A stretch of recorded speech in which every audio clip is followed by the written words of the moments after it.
Okay guys, so in continuation with the last lecture, we'll be covering orders and probably आज के हमारे जो orders होंगे order number 9 से start हो रहे हैं और order number 22 तक शायद हम कर लेंगे अगर स्पीड से चलेंगे तो। और इन द नेक्स्ट क्लास हम सारे ऑर्डर्स कर लेंगे क्योंकि पीछे के ऑर्डर भी बहुत क्विकली हो जाते हैं। नाउ ऑर्डर नंबर 9 से स्टार्ट कर रहे हैं जिसमें बात करें appearance of the parties and the consequences of non appearance. Appearance of the parties कौन सी है? प्लेंटिफ और डिफेंडेंट दोनों की बात कर रहा है। प्लेंटिफ और डिफेंडेंट आती है या नहीं आती है। जनरली आएंगे तो प्रोसीडिंग आसानी से चली जाएंगे। प्रॉब्लम आएगी जब दोनों में से कोई एक पार्टी नहीं आएगी या दोनों नहीं आएंगी। या तो प्लेंटिफ नहीं आएगा तो भी प्रॉब्लम आएगी। जनरली जब प्लेंटिफ नहीं आता है तो जो जिसने सूट फाइल करा है वो ही नहीं है तो डिसमिस इन डिफॉल्ट हो जाता है, डिसमिस इन डिफॉल्ट हो जाएगा। अगर डिफेंडेंट नहीं आता है तो मैक्सिमम केसेस में एक्स पार्टी हो जाता है, लेकिन ऐसा नहीं है एक्स पार्टी हो जाए। जब डिफेंडेंट नहीं आता तो ऐसा पॉसिबल हो सकता है, ऐसी पॉसिबिलिटी हो सकता, डिफेंडेंट नहीं आता है तो एक्स पार्टी हो जाएगा। अगर लेकिन डिफेंडेंट नहीं आता है तो तब कोर्ट एक्स पार्टी प्रोसीड करती है जब प्लेंटिफ इस बात को सिद्ध कर दे कि जनाब के सम्मन जो है प्रॉपर्ली सर्व्ड हो चुके थे, even though he is not coming before the court, तब नहीं आ रहा है, then the only court proceed further. Otherwise court क्या कहेगी, अगर समन सर्व नहीं हुई तो फ्रेश समन इशू करिए। ठीक है, ये सारी चीजें हैं, बहुत इजी सी चीजें हैं, कोई प्रॉब्लम नहीं है इनमें। और अगर प्लेंटिफ नहीं आता है यानी जो फाइल कर रहा है सूट वही नहीं आता और डिफेंडेंट अगर आता है तो कई बार ऐसा हो सकता है कोर्ट जरूरी नहीं डिसमिस इन डिफॉल्ट करते। कोर्ट क्या करेगी, उचित लगेगा अगर डिफेंडेंट ने कुछ क्लेम अपने एडमिट कर लिए हैं कि हाँ जनाब मुझे उसको पैसा देना है, उसने सूट फाइल करा 10,000 रुपए का, डिफेंडेंट कोर्ट में पहले डेट पे ही कह रहा है हाँ मुझे देना है लेकिन 5,000 देना, उसने गलत बनाया है, तो कोर्ट क्या कर सकती है, कोर्ट उस मामले में डिसमिस ना भी करे, क्या पता 5,000 रुपए के लिए आगे बढ़े और रिमेनिंग क्लेम जो 5,000 है उसके लिए वो डिसमिस कर सकती है। ठीक है, तो इस तरीके से प्रोसीड चल सकता है। तो बहुत ही सिंपल चीजें होंगी, पढ़ेंगे आगे। और अगर डिसमिस इन डिफॉल्ट हो गया प्लेंटिफ ना आने की वजह से या एक्स पार्टे हो जाता है तो इन दोनों का तोड़ भी इसी ऑर्डर में लिखा है। डिसमिस इन डिफॉल्ट होगा तो रिस्टोरेशन हो जाएगा, दोबारा से सूट रिस्टोर किया जा सकता है एप्लीकेशन लग के। ऐसे ही अगर एक्स पार्टे होगा तो एक्स पार्टे डिग्री अगेंस्ट इसके होती है, मैक्सिमम केसेस में एक्स पार्टे डिफेंडेंट के होता है, लेकिन ऐसा भी हो सकता है x Partey proceeding plaintiff in the absence of plaintiff भी प्रोसीड हो सकती है कोर्ट।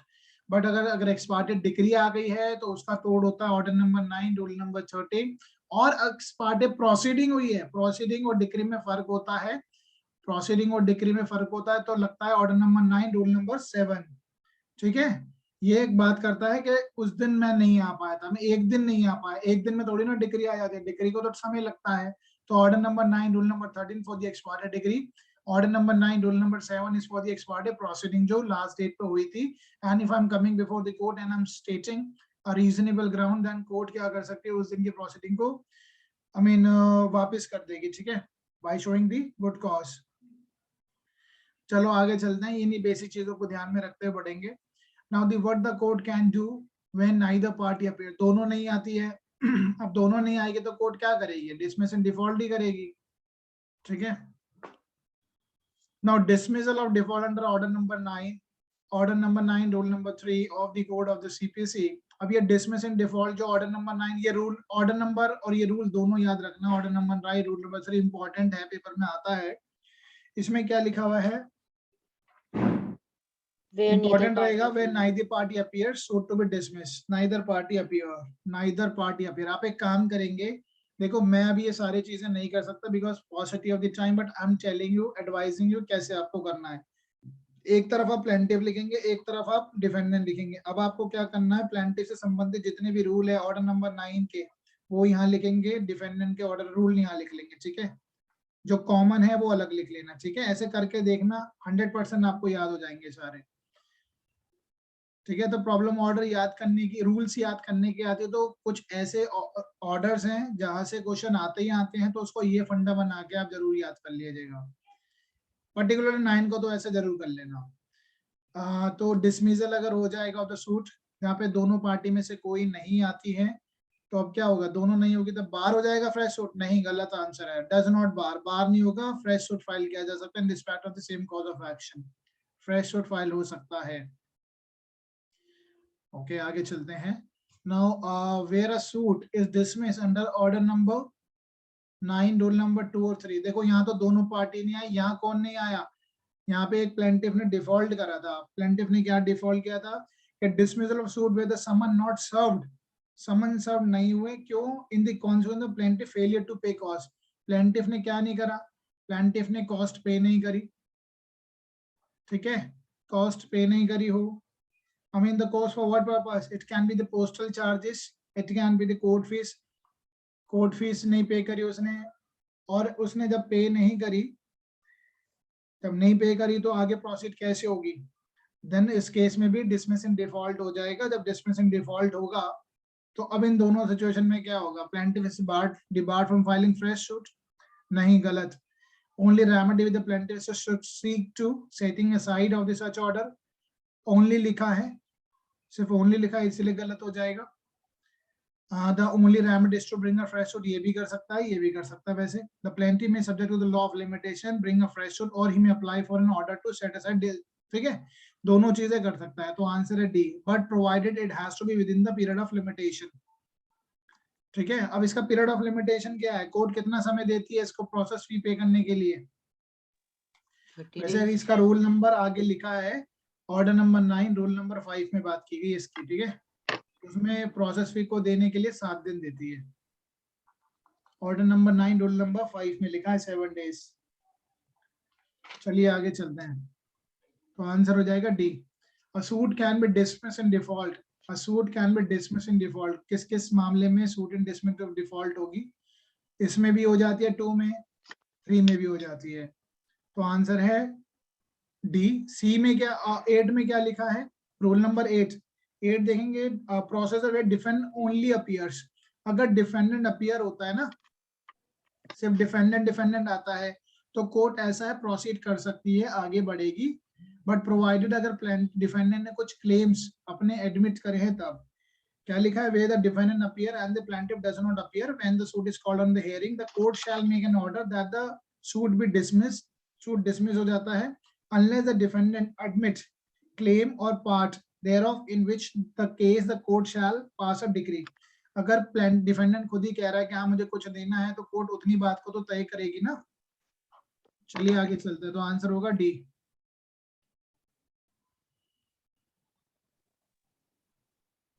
सर डिसमिस वर्ड तो कई रेफरेंस में यूज हुआ है, लेकिन अगर अपीयरेंस की बेसिस पे कर रहे हैं, अगर प्लेंटिफ अपीयर नहीं हो रहा है, ये दोनों पार्टी अपीयर नहीं हो रही है, तो उस केस में स्पेसिफिकली फिर डिसमिस्ड इन डिफॉल्ट होता है. दोबारा क्योंकि बोलिए एक बार, बीएनसी, क्या कह रहे हैं आप? सर डिसमिसल के तो कई ग्राउंड्स हो सकते हैं. हाँ जी, लेकिन डिसमिस्ड इन डिफॉल्ट की सिर्फ वही ग्राउंड है कि व्हेन द जब पार्टी प्लेंटिफ. डजंट अपीयर हाँ जी, ठीक है. और the plaintiff doesn't appear.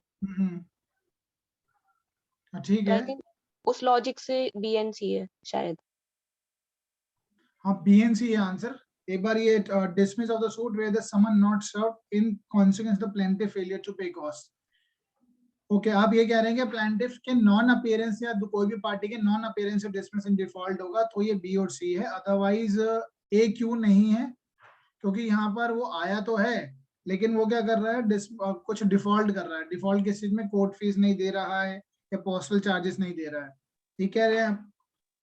Sir मैं ये लॉजिक लगा रही हूँ, लेकिन मुझे नहीं पता कि एग्जैक्ट रीजन यही है कि नहीं.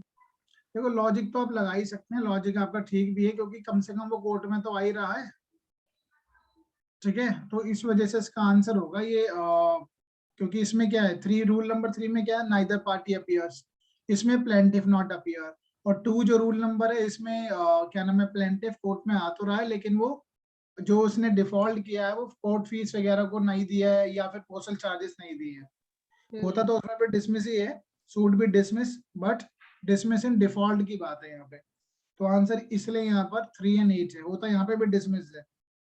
ठीक है, द कोर्ट में make an order that the suit B dismissed in default. Default word से बनाइए. ठीक है, दोनों चीजें, रूल नंबर 3 और 8 के, वो दोनों में से कोई नहीं आता है या फिर प्लेंटिफ नहीं आता है. प्रोसीड कर सकती है कोर्ट आगे, लेकिन वहां पे भी डिसमिस्ड ही लिखा है. ऑर्डर नंबर क्या नाम है 8 में पार्टी नहीं आती है तो. ठीक है, ठीक है सर. वैसे ऐसे क्वेश्चन कई बार चैलेंज हो जाते हैं, क्योंकि ये बच्चों को कंफ्यूज करते हैं. क्योंकि ऑर्डर नंबर 9 रूल नंबर 2 में भी डिसमिस लिखा है। ये प्रॉब्लम करते हैं, वैसे चैलेंज होते हैं इस तरह के क्वेश्चंस। चलो Yes, फिर भी sir. फॉर द टाइमिंग ये ध्यान रखना, थोड़ी सी एम्बिग्यूटीज तो रहती है क्योंकि ये सारे चैलेंज हो जाते हैं बाद में, बट फिर भी वहां पे डिसमिस इन डिफॉल्ट किस वजह से हो रहा है? डिसमिस जो हुआ है suit order number 9 rule number 2 में, दैट इज बिकॉज ऑफ उसने पोस्टल चार्जेस या कोर्ट फीस नहीं दिए है। आता तो है, वो अपीयरेंस हो रही है उसकी, और ही इज अवेयर अबाउट कि उसके ऊपर केस है या उसने सूट फाइल किया है। A fresh suit in respect of the same cause of action is permissible. Fresh suit in respect of the same cause of action is permissible. कौन कौन से मामले में फ्रेश सूट फाइल हो सकता है इन respect of the same cause of action? Where the suit is dismissed under order number 9, यहाँ तो बार्ड है ना, इसमें तो बार्ड किया हुआ है। Where the suit is dismissed, ठीक है, फ्रेश सूट यहाँ पर हो सकता है, neither party appears. Where the suit is abate under order number 22 rule number 32, ये किससे डील करता है? अबेटमेंट ऑफ सूट जो है on the ground of what? कौन से ग्राउंड है? कई सारे ग्राउंड है ना उसके। The formal defect, something. हाँ जी, Formal defect. एक बार निकाल लीजिए, उसमें कई सारे हैं वैसे ग्राउंड्स ना, पढ़ेंगे आज हम इसको। Abatement of the suit, death हो जाती है ना पार्टीज की तब, लेकिन सूट अबेट नहीं होता है, शादी हो जाए, ये बहुत सारी चीजें हैं इसमें। ऑर्डर नंबर 22 रूल नंबर 32 3 का 2 कहता है where within the time limited no application is made under sub rule 1 the suit shall be abate as the deceased plaintiff is concerned and on the application of the defendant the court may award him to the cost which he has incurred in the defending the suit to be recovered from the state of the deceased plaintiff. एक चीज ध्यान रखना, वैसे उसमें suit है ना abate नहीं होता है जब अगर डेथ हो जाती है अगर, लेकिन राइट टू सू सर्वाइव होना चाहिए, ठीक है, राइट टू सू अगर सर्वाइव होता है तो ऑफ कोर्स सी बात है उसके एलआर चलाएंगे केस को। तो आंसर इसका तीसरा और देख लेते हैं, D, where the plaintiff abandon the suit under order number 23 rule number 11, abandon करता है तो फ्रेश सूट, ठीक है, the fresh suit in respect of same cause of action is permissible, only in B होगा, ठीक है, इसमें तो आगे चलता रहेगा, अबेट नहीं होता है। और यहाँ पे अगर उसने अबेंडन कर लिया विद द कंसेंट, अगर वो खुद ही छोड़ रहा है then he can not file a fresh suit, order number 23 rule number 1, क्योंकि प्लेंटिफ चाहे तो कुछ अपने क्लेम्स को छोड़ सकता है, बाद में वो सूट फाइल नहीं कर पाएगा, ठीक है। Which of the following order of the court may pass under order number 9 rule number 3 in a suit where neither plaintiff nor the defendant appear? तो ये हो जाएगा dismiss of suit, dismissal of the suit. Simple adjournment नहीं होगा, imposition of cost नहीं होगा, दोनों party नहीं आई ना, अगर एक पार्टी आई होती तो कोर्ट दूसरे के लिए नहीं आने पे उसको या तो एक्स पार्टी प्रोसीड करती या फिर वो कॉस्ट भी लगा सकती है अगली डेट पे। अर्जन सेंडाई नहीं, अर्जन नहीं होगा। सेंडाई अर्जन कब होता है?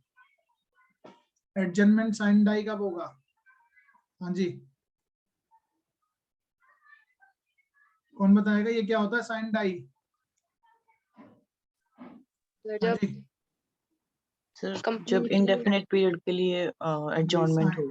साइन नहीं होता, कोई टाइम पीरियड नहीं है, जब तक मामला ऊपर चल रहा है तब तक के लिए एडजन किया जा रहा है, ठीक है। सपोज कि जब ने हाई कोर्ट में मामला चला गया और नीचे भी पेंडिंग है for any issue, then it would be a sign हो जाएगा। Now the core, the choose the true statement about the proposition where on the fixed day it is found that the someone has not been served. Someone अगर served नहीं हुआ है तो fresh summon लगाना पड़ेगा ना, upon the defendant in the consequence the failure of the plaintiff to pay the court fees.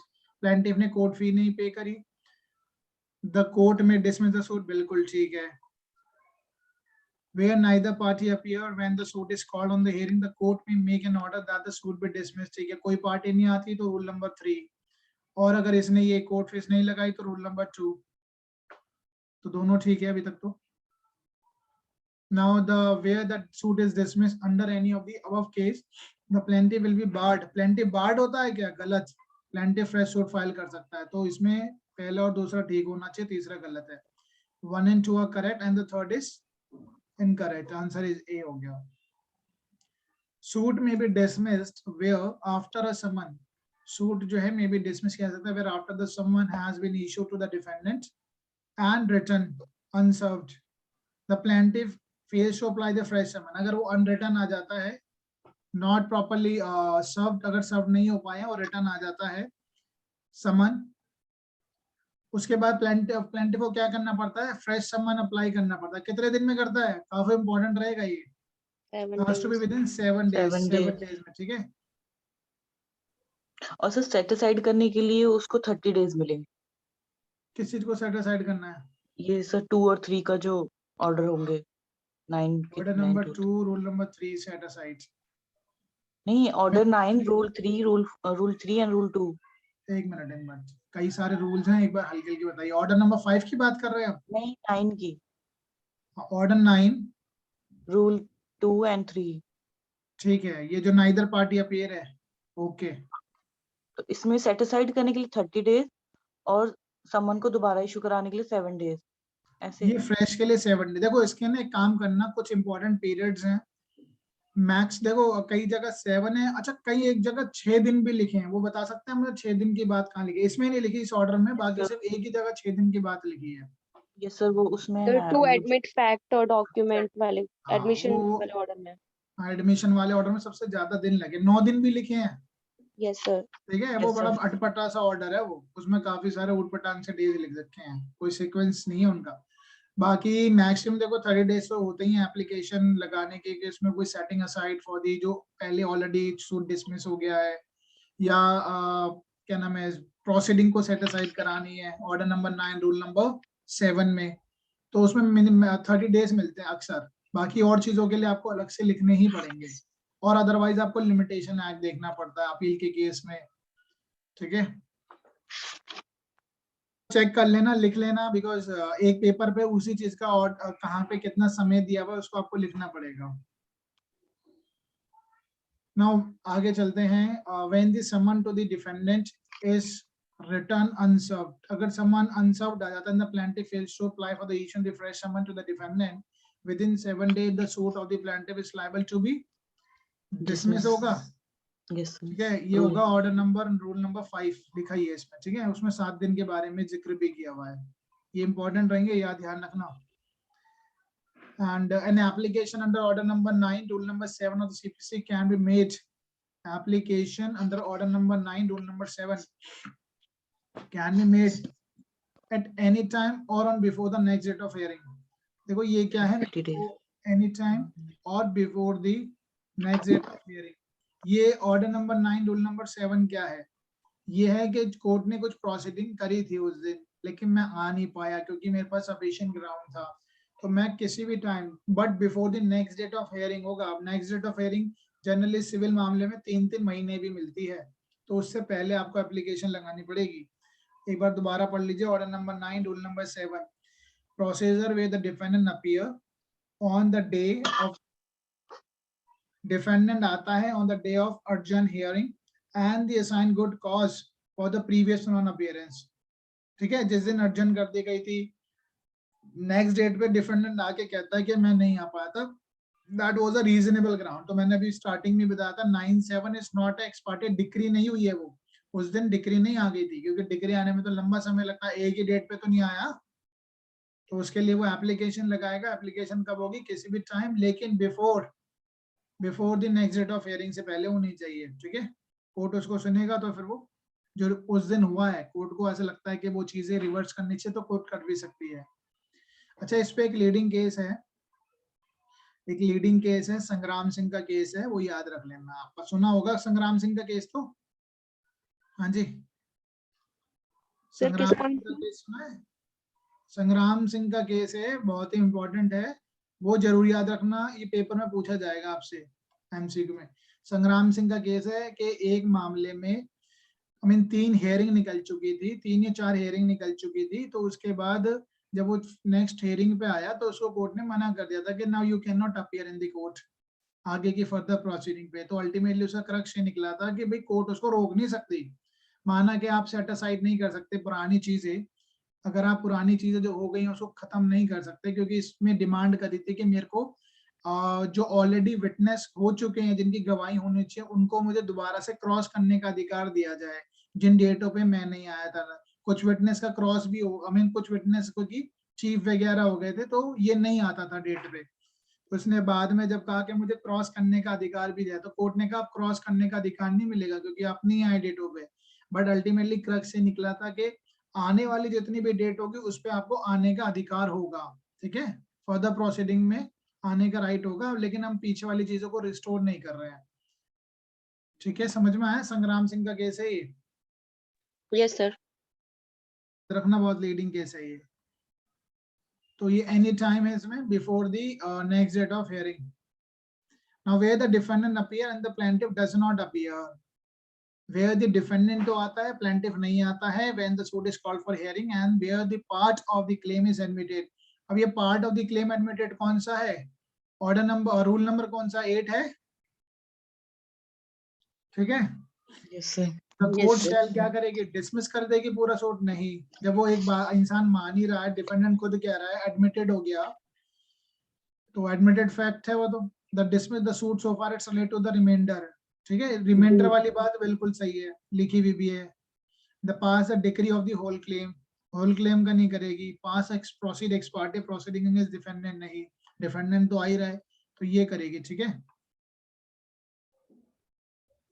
Now, where a suit is wholly or partly dismissed under order number 9, rule number 8, the plaintiff may bring a fresh suit, barred होता है, ठीक है, shall be precluded from bringing a fresh suit, B answer होगा।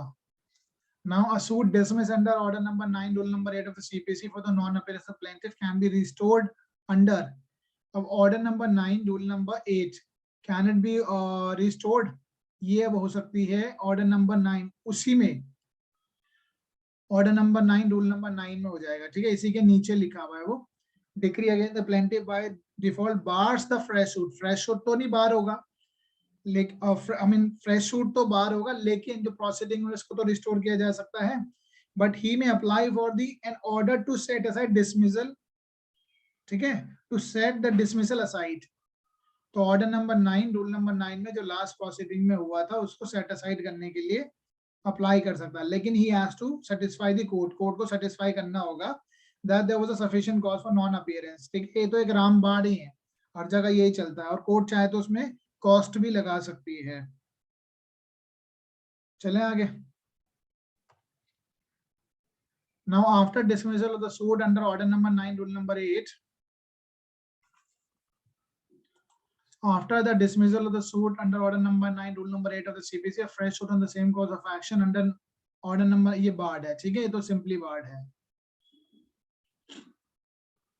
same cause of action पे। Now when the defendant is proceeded ex parte, defendant ex parte हो गया after filing a WS, तो क्या करेगा? 9-13 लगा सकता है। The defendant cannot participate in the, नहीं, ये तो अच्छा स्पेस संग्राम सिंह पे है ये, ठीक है। Defendant cannot participate, गलत, बिल्कुल करेगा। Defendant can participate in the future proceeding. The defendant to participate in the further proceeding and must ask for the setting aside of the ex parte order, नहीं। The plaintiff has option to allow the defendant to participate, ये plaintiff का rule थोड़ी ना है। तो ये है संग्राम सिंह का केस है, ठीक है। सर इसमें थर्ड वाला जो है उसको मस्ट आस्क, इसके लिए वो देखो बेसिकली क्या है, वो सेटिंग असाइड की एप्लीकेशन तो लगा ही सकता है, 9-13 लगा सकता है, वो ये भी कर सकता है, ये भी कर सकता है। बट ये क्वेश्चन की जो फ्रेमिंग है वो एम्फसाइज कर रही है बी पे, proceeded ex parte after filing the suit, क्योंकि इसके ऑप्शन देख के आपको आइडिया लगेगा कि क्या पूछना चाह रहा है। ये फर्दर प्रोसीडिंग की बात कर रहा है। आंसर में वैसे तो वो 9-13 भी लगा सकता है, 9-13 में वो सेटिंग असाइड कराएगा x party, where the plaintiff is proceeded ex parte, decree नहीं, after the filing WS, ठीक है। अगर 9-13 नहीं लगेगी यहाँ पर, 9-13 का रूल नहीं, क्योंकि डिक्री नहीं आई है, ठीक है। बट ये बात कर रहा है 9-7 की बात कर रहा है, ठीक है, ठीक है सर, डिक्री नहीं है, ठीक है। थोड़ा सा क्वेश्चन की फ्रेमिंग देखनी पड़ेगी, तो गलती से 9-13 लग गया। अगर डिक्री होती तो सेटिंग असाइड लगता। जब डिक्री आई गई है तो काई की प्रोसीडिंग ही खत्म हो गई, तो प्रोसीडिंग चल रही होगी तब वो फ्यूचर की प्रोसीडिंग में संग्राम सिंह में यही कहा था, वो आगे की प्रोसीडिंग में पार्टिसिपेट करेगा। Now in the code of CPC an ex parte decree can be set aside, ex parte decree can be set aside, 9-13 यहाँ पर आएगा, ठीक है। Now an ex parte decree can be set aside on the ground of, ex parte decree can be set aside on the ground of summon not duly served, बिल्कुल reasonable ground है, उसे पता ही नहीं लगा डिफेंडेंट को, being prevented by the sufficient cause for appearance, बिल्कुल ठीक है, only A गलत, दोनों ही होंगे, ठीक है, डी आंसर हो गया. In a partition suit, in a suit for the partition, 3 defendants were set aside. तीनों को ex parte चला गया. The preliminary decree was passed on the application of one of the defendant. अच्छा, एक defendant ने application लगाई है, तो क्या जो सूट है तीनों के खिलाफ सेट असाइड होगा? एक्स पार्टे जो डिक्री पास हो गई थी और उनमें से एक ने डिफेंडेंट ने लगाई है, तो क्या तीनों के फेवर में x Partey decree set aside हो जाती है? One of the 3 defendant at the court set aside decree against all the defendants. ये ऑर्डर इलीगल है क्या? No sir. कोर्ट की विवेकता पर डिपेंड करता है, लीगल होगा, ठीक है, लीगल है. ये इरेगुलर भी नहीं होगा, ना ही लीगल होगा, ना ही अनजस्टिफाइड है. It can be legal. Where the appellant has withdrawn this appeal preferred against a decree passed ex parte. जब ex parte डिग्री हो जाती है ना 9-13 में, तो कई सारी रेमेडीज हैं. आप तो या तो सेम कोर्ट में ही लगा दो सेटिंग असाइड के लिए, एप्लीकेशन जाएगी फिर तो उसमें, और या फिर आप अपील में चले जाइए, अपील में भी जा सकते हैं. तो इसने क्या करा, way the appellate has withdrawn the appeal. अच्छा, अपील में क्या था, अपील वापस ले ली है. Preferred against the degree pass ex Partey. The application under order number 9-13 की एप्लीकेशन बार्ड होगी, नहीं होगी? नहीं होगी बार्ड, ठीक है. रिजेक्टेड नहीं, रिटर्न नहीं, मेंटेनेबल तब भी होगी, ठीक है, तब भी मेंटेनेबल होगी. रेमेडीज देखो, ये क्वेश्चन अच्छा, तो रेमेडीज एक्स पार्टे अगर डिक्री हो रही है 9-13 अगर एक्स पार्टे हो जाती है, तो क्या क्या ऑप्शन अवेलेबल है? तो आप अपील में जा सकते हैं, रिव्यू में भी जा सकते हैं, ये याद रखना, रिव्यू, अपील में भी जा सकते हैं, और एप्लीकेशन टू सेट असाइड तो आप लगा ही सकते हैं. तो दोनों चीजें भी हमने ऊपर पढ़ी है. तीसरी चीज अपील, और सॉरी रिव्यू, ये भी याद रखना. तो डी है, सारे ऑप्शन अवेलेबल हैं. Now which of the following remedy may be sought against x Partey degree. कौन सी रेमेडी एक्स पार्टे डिग्री के अगेंस्ट देखी जा सकती है? ओनली एप्लीकेशन होगी. ओके, अपील कहाँ होती है इसकी? अपीलेबल ऑर्डर है नहीं, सॉरी 96 का 2 अपीलेबल फर्स्ट अपील, ठीक है.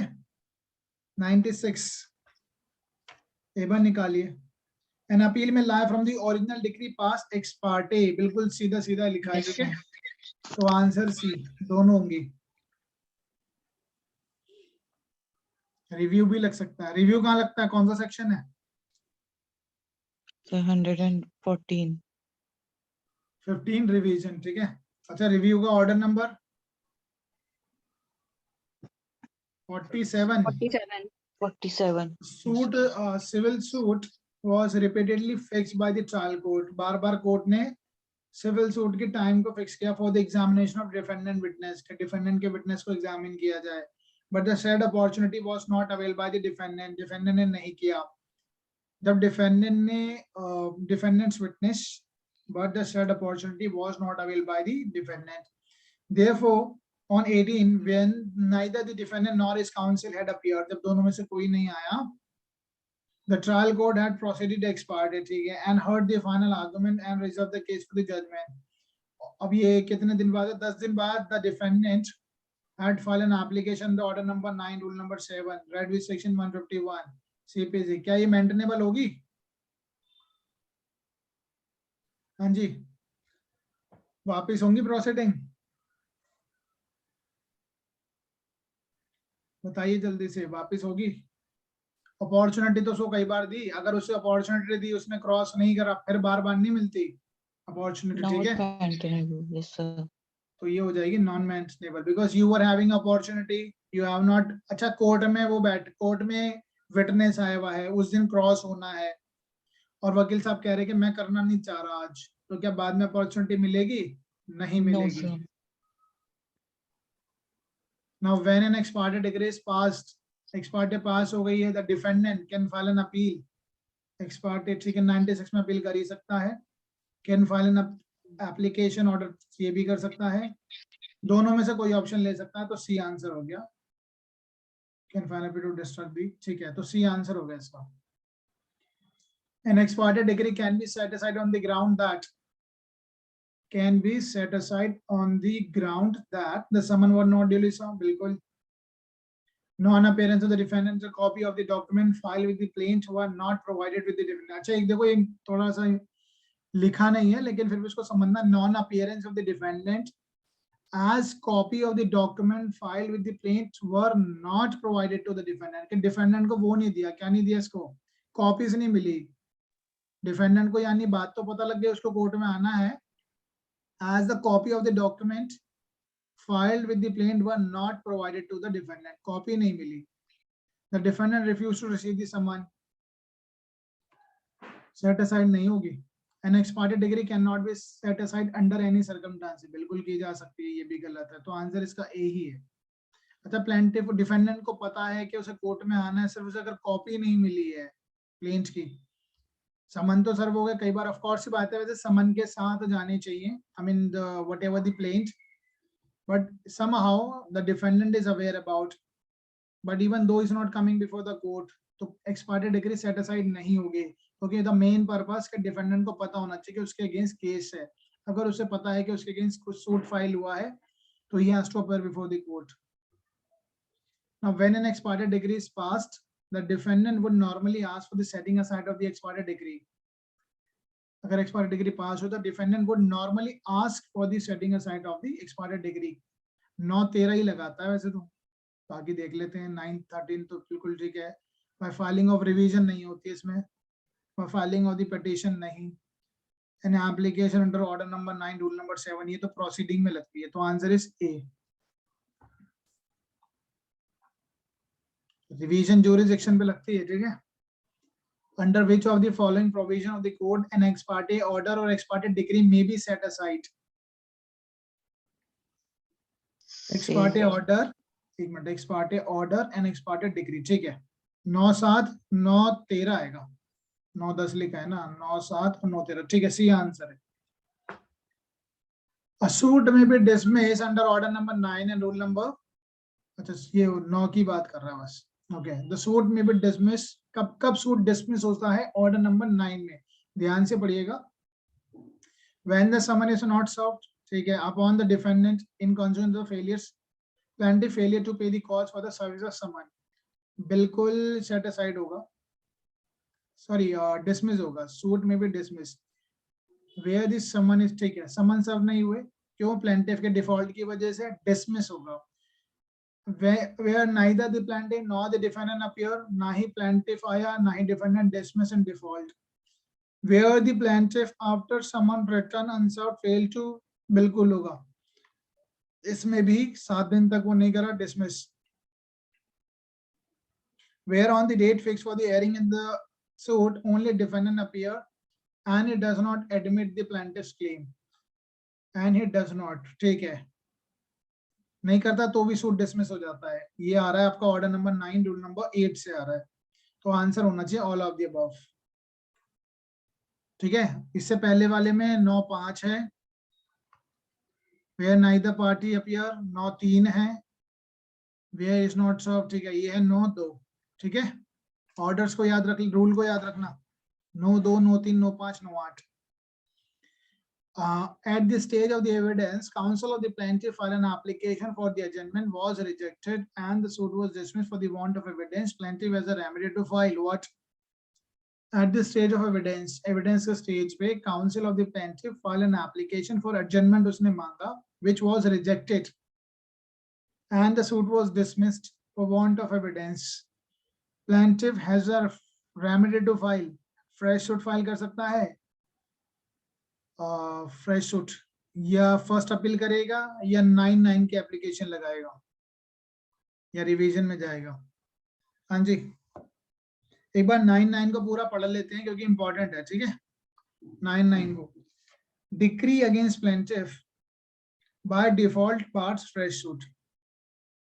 Where a suit is wholly or partly dismissed under order rule number 8 में अगर होता है, the plaintiff, order number 8, order number 9 rule number 8 क्या कहता है? जहां पर डिफेंडेंट ने अपने क्लेम को, कुछ प्लेंटिफ के क्लेम को कुछ पार्टली एडमिट किया हो, कर लिया है, तो ऑफ कोर्स बात है कोर्ट वैसे प्रोसीड करेगी.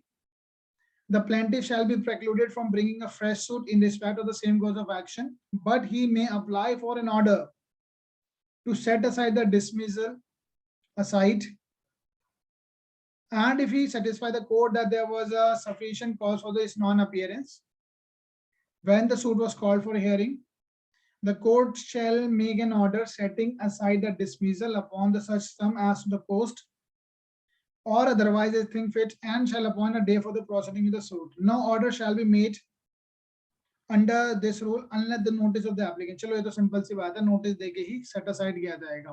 क्या आंसर हो सकता है इसका? विद लॉजिक बताना. At this stage of admission, हाँ जी गाइस बताइए, क्या इसका आंसर सी ठीक है?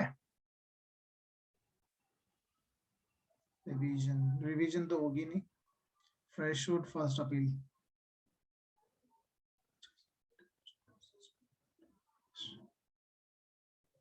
चलो देखेंगे इसको, थोड़ा सा मुझे डाउट लग रहा है इसमें. Question number 28. ठीक है. Order number 9, rule number 9 setting aside bar करता है, बट लेकिन सेटिस्फाई कर रहा है कोर्ट को at the evidence of the stage. इसमें दो ही वैसे बन रहे हैं ऑप्शन तो, लेकिन आई जस्ट कंफ्यूज. दोनों में से देखना ए होगा या सी होगा. ठीक है. Okay okay. फ्रेश सूट इसलिए फाइल नहीं हुआ क्योंकि अब स्टेज आ चुकी है, stage of evidence. Council of the plaintiff file an application for the adjournment which was rejected. Adjournment के अंदर भी ये बात की गई है कि 3 बार मिलेगा मैक्सिमम, उसके बाद अगर वो करता है तो कॉस्ट लग जाती है. Which was rejected and the suit was dismissed for the want of evidence. ठीक है. The plaintiff has a remedy to file order number 9, rule number 9. वैसे मैक्सिमम चांसेस तो सी के ही हैं. एक बार और हम देख लेंगे इसको. ठीक है. सेटिस्फाई करेगा कोर्ट को, फ्रेशिंग द बार. ठीक है. फ्रेश सूट तो फाइल नहीं करेगा, तो उसी को वो रिस्टोर करवाएगा. एक बार और देख लेंगे. चलिए आगे चलते हैं. After being proceeding against ex parte, the defendant is ex parte होने के बाद प्रेक्लूडेड एब्सोल्युटली नहीं, liberated to join the proceeding at stage where the proceeding are pending. ठीक है. संग्राम सिंह का केस आ गया यहीं पे. At a liberty to joining the proceeding to do all the things which it would have done had he and not been proceeded against ex parte without getting ex parte order set aside. गलत. None of the above. ठीक है. Answer है इसका B, 29 का B. Now in a suit for the recovery instituted by A against B, A ने मामला file किया B के खिलाफ. Despite the summons of the suit being duly served upon B, B आता नहीं, डिफेंडेंट कोर्ट में नहीं आता on the fix date. Date क्या थी? 1/3 को नहीं आता है. The court consequently on the 1/3/1993 pass an ex parte order against B and lists the case for 3/4/9. अगली डेट दे देती है for ex parte evidence. एक ही अब एविडेंस ले जाएंगे. B can participate the further proceeding. ये तो ठीक है ही. B can seek setting aside of ex parte order if he is able to show good cause for his non-appearance. बहुत ही बढ़िया क्वेश्चन. ऑप्शन भी इसके पास है, तो दोनों में से वो कुछ भी कर सकता है. ठीक है. Both A and B are correct. अभी शायद अभी शुरू में आपने पूछा था ना, हाँ जी, पता नहीं शायद अर्चना ने पूछा था कि सर ये भी तो कर सकते हो setting aside ex party order. तो इसमें आंसर आपको मिल गया होगा 30 में. पुरानी प्रोसीडिंग को वो एक्स पार्टी भी कराएगा क्योंकि उससे बहुत बड़ा इम्पैक्ट पड़ेगा, तो वो एक्स पार्टी करवा उसको सेट असाइड कराएगा जो एक्स पार्टी ऑर्डर पास हुआ था, और आगे की प्रोसीडिंग में वो बढ़ सकता है. संग्राम सिंह में कोर्ट ने पीछे वाली प्रोसीडिंग को सेट असाइड तो नहीं की थी, लेकिन उसको फर्दर प्रोसीडिंग में बने रहने का राइट दिया था. ठीक है. क्योंकि बहुत कुछ हो गया था, अब इतनी पीछे नहीं जाया जाता. लेकिन हाँ, अगर फॉर दी वहां पे कोर्ट की फिर देखती है, अगर लगता है कोर्ट को कि इन द इंटरेस्ट ऑफ जस्टिस वापस की जानी चाहिए प्रोसीडिंग जो पहले चल चुकी है, तो कोर्ट सेट असाइड कर देगा प्रीवियस प्रोसीडिंग्स को. अ सूट में भी डिसमिस वेयर, सूट जो है डिसमिस किया जा सकता है कहाँ पर? Summon are not served on the defendant in the concern the failure of the plaintiff to take proper steps like filing of the court reported charge. ये तो होगा ही. Neither party appears when the suit is called on the hearing. बिल्कुल कर देगी court dismiss. Plaintiff after summon to defendant has written unserved fails to apply for the fresh summon for the 7 days. ठीक है. Answer is D. ठीक है. तो चलिए हमारा ये एक बार इसको रीड जरूर कर लेना. ठीक है, पूरा इसमें जितने भी रूल्स हैं कहीं से भी क्वेश्चन आ सकता है, ज्यादा रूल भी नहीं है इसके, 14 रूल है, तो एक बार जरूर देख लेना, पढ़ लेना एक बार सारे। अब आता है order number 10, examination the party bye the court. अब ऑलरेडी समन भी सर्व हो गए, प्लेंटिफ ने सूट भी इंस्टीट्यूट कर दिया है, समन चले गए, अब WS भी आ जाती है। अब क्या होगा, what would be the next step, the court were going to examine, पूछताछ करेगी of the parties by the court. ठीक है, ये पूछताछ ऐसा नहीं है कि क्रॉस करने लग जाए कोर्ट, ऐसा नहीं होता कि भाई अभी तो फर्स्ट टाइम ही आए हैं, एग्जामिन करेगी, भाई कुछ बनता भी नहीं बनता है मामले में, कौन सी पार्टी कुछ एडमिट कर भी रही है नहीं कर रही है। ठीक है, ये चीजें देखती है बस। तो examination of the parties by the court, पूछताछ कर रही है। The court can direct the party to opt for any of the mode of alternative dispute. ठीक है, तो ये कोर्ट क्या करती है, ADR की तरफ मूव भी करवाती है। कोर्ट ये पूछ सकती है, भाई आपका मामला किसी और तरीके से सुलझ सकता है क्या, ये पूरा ट्रायल चलेगा यहाँ, तो क्या आप ADR जो हमने सेक्शन 89 में पढ़ा है ना CPC में, हाँ जी, कितने ऑप्शन है उसमें, 4 ऑप्शन है ना, आर्बिट्रेशन, मीडिएशन, कंसाइलिएशन, नेगोशिएशन है या नहीं है, नहीं है सर। नेगोशिएशन नहीं है, अदालत, वो सारी चीजों में है, वो चीज पूछ सकती है कोर्ट। तो ये कहाँ दे रखा है, order number 9 rule number A में है, ये 1 का ये, सॉरी, ठीक है, 1A में है। ठीक है, now the can civil court examine a party at first hearing, बिल्कुल पूछ सकती है। Answer is no, court can not, court should not. Yes, पूछेगी ना, एग्जामिन तो करेगी। A civil process under civil CPC में at the first hearing of the suit the court must frame and record issues, नहीं एकदम थोड़ी ना करती है। Recording the evidence of the plaintiff, नहीं एकदम से रिकॉर्ड करने लग जाएंगे क्या। Ascertain whether the allegation in the pleadings are admitted or denied, सिर्फ इतनी बात देखते भाई, हाँ कोई प्लेडिंग में जो प्लेंटिफ ने प्लेन डाली है, क्या उसमें कोई डिफेंडेंट जो कुछ बात एडमिट कर रहा है नहीं कर रहा है, मामला बन भी रहा है नहीं बन रहा है, प्रोसीड करना चाहिए नहीं करना चाहिए, ये चीजें देखती है। C आंसर होगा इसका। ठीक है, रिकॉर्ड नहीं करती एविडेंस, अभी थोड़ी ना ये वो स्टेज, और फ्रेमिंग ऑफ इश्यूज तो आगे चलेगा, ऑर्डर नंबर 14 में होगा। ठीक है, now which of the proposition is incorrect with regard to oral examination of the party, which of the proposition is incorrect ढूंढनी हमने, with regard to the oral examination of the party by the court under order number 2 rule number 2 में। ठीक है, क्या क्या कर सकती है, इनकरेक्ट ढूंढना है। The examination need not be restricted to the allegation in the pleading of the other party but can be elucidating. Ultimately ये जो वर्ड है ना, ये है इस पर्टिकुलर ऑर्डर का क्रक्स, एल्यूसिडेट करती है, प्रकाश डालती है any matter in the controversy, that is a main word here, elucidate करती है, क्या असल में मुद्दा है क्या, जांच पड़ताल इस बात की कर रही है। The court can examine not only the party but any person, बिल्कुल कर सकती है, जो भी पार्टी जो सूट के साथ आ रहा है कोर्ट में उनको भी पूछताछ कर सकती है। The statement made during the course of examination is not an oath, जो स्टेटमेंट होती है, the statement made during the course of examination, oath पे नहीं होती है, शपथ पे। ठीक है, The court can cross examine, cross नहीं करते। ठीक है, मैंने अभी आपको बताया ना, यहाँ पे सिर्फ जनरल पूछताछ हो रही है, ऐसा नहीं कि क्रॉस एग्जामिनेशन करने लग जाए, उसके WH उठा के, अच्छा आप बताइए आपने ये किया है, ऐसा आपको कितना देना है, उस वक्त आप कहाँ थे, ऐसे क्वेश्चन नहीं पूछ सकते। तो आंसर इज डी, ये तो ट्रायल है, cross examination is a part of the trial. The court at the first hearing the suit can only frame a issue, नहीं करेगी। मे परमिट क्रॉस एग्जामिनेशन, बिल्कुल नहीं करेगी। टू एलुसिडिएट, ठीक है, ये करती है, प्रकाश डालते देखते हैं हो भी कुछ पाएगा नहीं पाएगा, एग्जामिन करेगी, थोड़ा बहुत पूछेगी बस। Now object of oral examination, what is the object of the oral examination under order number 10 rule 2 में क्या करती है, to elucidate the matter in the controversy, record evidence, securing admission, नहीं। चलिए, समझ में आ गया होगा, सिंपल सा है तो। हाँ जी, यस सर। पर इतना ही पढ़ना है, इसमें ज्यादा नहीं पढ़ना है। अब ये आता है एक, अब आएगा नेक्स्ट ऑर्डर जिसमें इंटेरोगेटरीज हैं, डिस्कवरी है एंड इंस्पेक्शन है। इसमें एक वर्ड शायद आई गेस, अच्छा ठीक है, वैसे नहीं लिखा, अंदर लिखा है वो, और रूल नंबर 1 ही, जबकि इंटेरोगेटरीज की बात करता है। ठीक है, इंटेरोगेटरीज क्या होती है, देखो जब हमारा मामला हमने जब सूट इंस्टीट्यूट किया है तो कुछ ऐसी चीजें हो सकती हैं जो सामने वाली पार्टी को मैं क्या करूंगा, क्वेश्चनियर फॉर्म बना के भेज दूंगा, ठीक है, क्योंकि अगर वो उसने एडमिट कर लिया तो मेरे को फ्यूचर में बड़ा फायदा देगा। अगर उसने उसका आंसर दिए, ऑफ कोर्स ही बात है, आंसर जब वो देगा तो कुछ यस और नो तो लिखेगा ही, तो हम रिटर्न फॉर्म में इंटेरोगेटरीज यानी क्वेश्चन पूछ लेते हैं तो उस इंटेरोगेटरीज में जो उसने एडमिट करी होगी वो तो अपने आप में एक एडमिटेड फैक्ट मान लिया जाएगा। इंटेरोगेटरीज क्या होता है, क्वेश्चंस होते हैं ना, क्वेश्चन फॉर्म में बना के हम उसको भेज देंगे, उसका वो रिप्लाई देगा।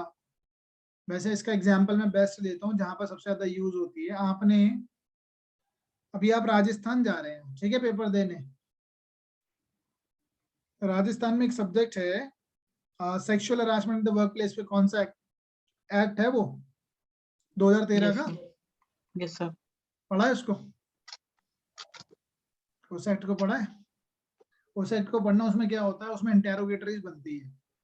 उसमें बेसिकली क्या है, क्योंकि वो जो एक्ट है वो sexual harassment the work place है ना, रिड्रेसल और गाइडेंस करके जो एक्ट है 2013 का, उसमें जो विक्टिम होती है यानी वुमेन, वो अपने क्वेश्चंस बना के भेजती है सामने वाली पार्टी को, क्योंकि आमने सामने थोड़ी ना होती है चीजें, क्योंकि अब जनरली ये कहाँ पे एक्ट अप्लाई कहाँ होता है, ये जैसे आई मीन वर्क प्लेस पे होता है, तो वर्क प्लेस में ऐसा थोड़ी ना है कि उसको आमने सामने बिठा देंगे, क्रॉस करवाएंगे, ऐसा नहीं होता, वो लिख के भेजते हैं। तो वहां पे इसका बहुत ज्यादा यूज होता है इस तरीके से, ठीक है, लिख के भेजते हैं, तो उसी से क्रॉस होता है सारा, ठीक है। तो उसमें ये यूज होती है इंटेरोगेटरीज, क्वेश्चन बना के भेजते हैं। चलिए वापस आते हैं, तो अगर जो उसने इंटेरोगेटरीज में अगर एडमिट करा है या अपनी जो भी बात कही है उससे जो भी फैक्ट्स निकलेंगे तो वो डिस्कवरी ऑफ फैक्ट बन जाएगा। तो अब इसमें पढ़ते हैं क्या क्या क्वेश्चन है। अ पार्टी अंडर सीपीसी में object to answer in the interrogatory if, अब जिसको भेजे गए हैं क्वेश्चन बना के, ठीक है, वो ऑब्जेक्ट कर सकते हैं कि मैं इसका जवाब क्यों दूं, ये तो स्कैंडलस है, इररिलेवेंट है, मैलाफाइड है, इमेटेरियल है और प्रिविलेज्ड है, आंसर इज डी। तब वो आंसर नहीं देगी इंटेरोगेटरीज का। एनी ऑब्जेक्शन ऑफ इंटेरोगेटर्स में be taken on the ground that it is, objection किस आधार पे लिया सकता है, irrelevant, scandalous, non exhibiting, bona fide, ठीक है, all of the above. Interrogator shall be answered as provided under order number 9, order number 11, rule number 8 of the CPC on a simple affidavit, sorry application नहीं, affidavit पे देगी वो, ठीक है, याद रखना, ठीक है। इंटेरोगेटर्स के जो आंसर होंगे एफिडेविट होंगे, डॉक्यूमेंट नहीं, ऑल ऑफ द अबव नहीं, ठीक है। बट हाँ याद रखना, उसमें जो मैं अभी 2013 वाला विशाखा वाला जो एक्ट है, आई मीन सेक्शन, उसमें एफिडेविट नहीं, वैसे प्लेन पेपर पे चलता है। लेकिन सीपीसी की बात करें, सिविल मामले में, क्योंकि कोर्ट में लगेगा, वो कोर्ट की प्रोसीडिंग है, तो वहां पर आपको एफिडेविट पे देना पड़ेगा। The consequence of the non-compliance with the orders to answer interrogatories for the discovery, the consequence of the non-compliance with the order to answer interrogatories or for the discovery or inspection of the document have been dealt under consequence, परिणाम, ठीक है, क्या उसका कहाँ लिखा हुआ है, order number 9 rule number 21, काफी दूर हो जाता है, ठीक है, एक बार देख लेते हैं इसको, क्या परिणाम निकलेंगे इसके, what would be the consequences, non-compliance with the order of the discoveries, order number 11 rule number 21, where any party fails to comply with any order to answer interrogatories or for the discovery or for the inspection of the document, he shall, if a plaintiff, अगर वो plaintiff है तो, be liable to have his suit dismissed for want of prosecution, for want of prosecution, ठीक है, क्योंकि उससे कुछ पूछा, वो प्रोसिक्यूशन में साथ नहीं निभा रहा है। And if the defendant to have his defence if any struck out, अगर उसका कोई डिफेंस बनता है तो वो स्ट्रक आउट हो जाएगा, ठीक है, डिफेंस फिर वो नहीं ले पाएगा उस बात का। And to place in the same position as if he had not defended, तो ये इंपॉर्टेंट रहेगा, ठीक है, याद रखना इसको, काफी इंपॉर्टेंट क्वेश्चन है ये। ऑर्डर नंबर 11 रूल नंबर 21, यहाँ पर क्या होगा, प्लेंटिफ की साइड से है, अगर तो प्लेंटिफ और डिफेंडेंट, अगर प्लेंटिफ की साइड से उसने मना किया, इंटेरोगेटर्स का रिप्लाई नहीं देता है, तो it would B dismissal for want of prosecution, dismissal for the want of prosecution, and if it is from the defendant side, जो उसके जो डिफेंस होंगे वो स्ट्रक आउट हो जाएंगे। चलिए आगे चलते हैं। Now the leave may be granted by the civil court to deliver interrogatories. A leave may be granted, दी जा सकती है by the civil court to deliver interrogatories. कब? Only to the defendant, नहीं defendant नहीं, दोनों parties को होता है. Even if they relate to the matter not in the question the suit, notwithstanding objection taken by the opposite party, if it is considered same necessary for disposing of the case fairly. ठीक है, ये होगा case को जो जरूरत है disposing, ताकि वो फेयरली डिस्पोज ऑफ हो सके. Answer is D. Now in interrogatory shall be answered under the CPC by way of affidavit. ठीक है, affidavit में होगा to be filed within, कितने दिन में होना चाहिए affidavit. अब ये डेज को ध्यान रखना. ठीक है, मैंने आपसे कहा है डे के लिए तो हमने चार्ट बना लेना. ये 10 डेज आपको लीव टू डिफेंड भी है. ऑर्डर नंबर 37 वहां पे भी 10 डेज है. अच्छा, पॉपर सूट की एप्लीकेशन का जो है वहां पे कोई है term period? Pauper suit application for the proper suit.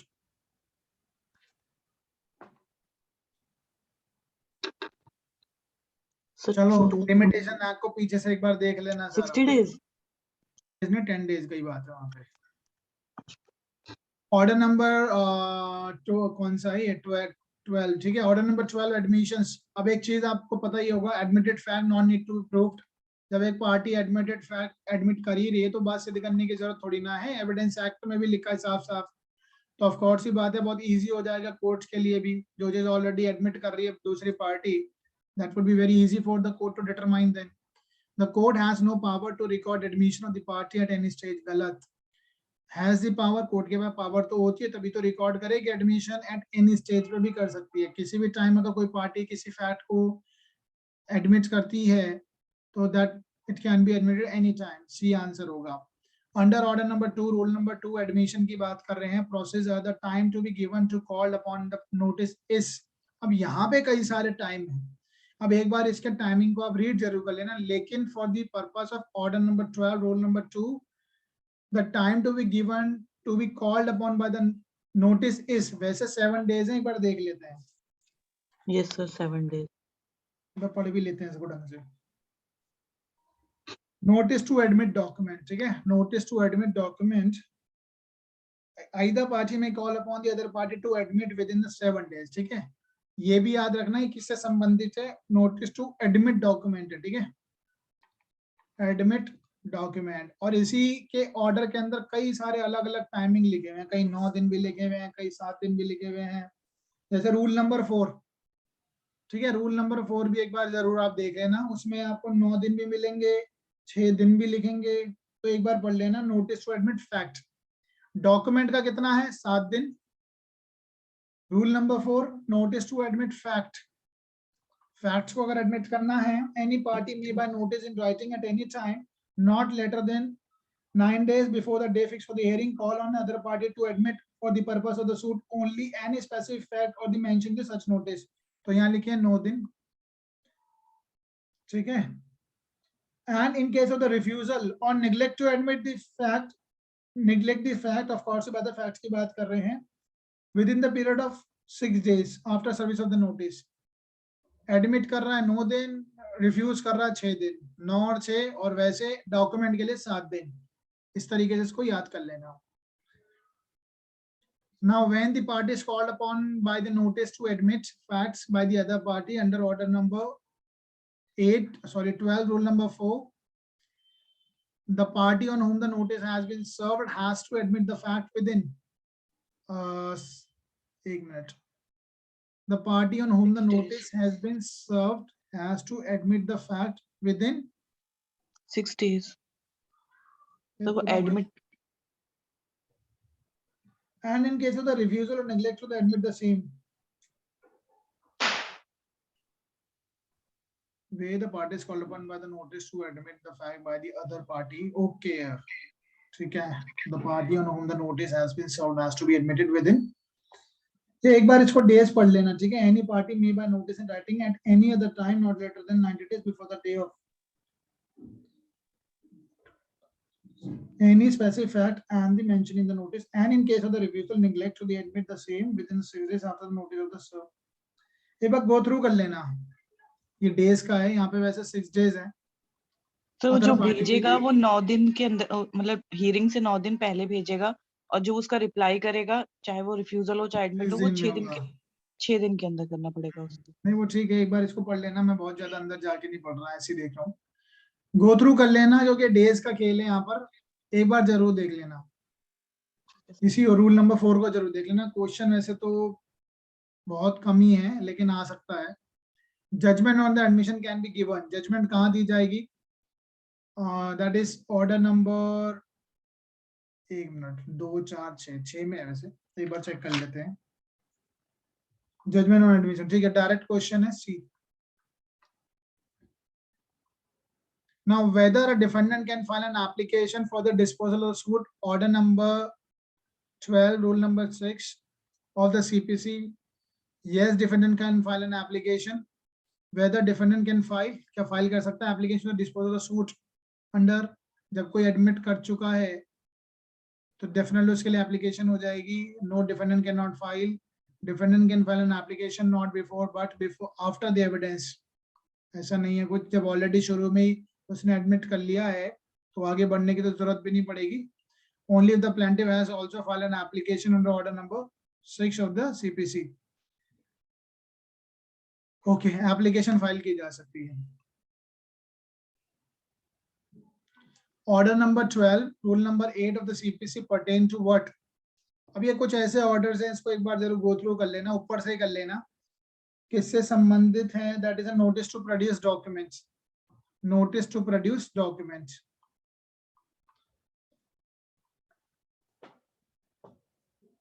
अगर इसमें हमारे 15 क्वेश्चन आ रहे हैं, क्या नाम है आपका, 15 क्वेश्चन अगर हरियाणा में होंगे सीपीसी से रिलेटेड, तो ऑर्डर में कम से कम 7 क्वेश्चन तो हो सकते हैं ऑर्डर बेस्ड. उसमें से तीन या 4 क्वेश्चन वो उस तरीके से होंगे जिसमें रूल नंबर पूछा होगा. ठीक है, तो आपको थोड़े से रूलों पे भी फोकस करके जाना पड़ेगा. तो प्रॉब्लम कहाँ आती है? जो छोटे मोटे रूल्स है आप ऑर्डर नंबर 9 के कर लोगे आई एम श्योर, बट ये जो बीच के 2-4 ऑर्डर्स है ना, इसमें प्रॉब्लम आती है, कई बार भूल जाते हैं याद करने के बाद भी. बट किसी तरीके से जो स्पेसिफिक ऑर्डर्स हैं जो इन क्वेश्चन में करें उनको अलग से लिख लेना, तो याद करने तो पड़ेंगे ही.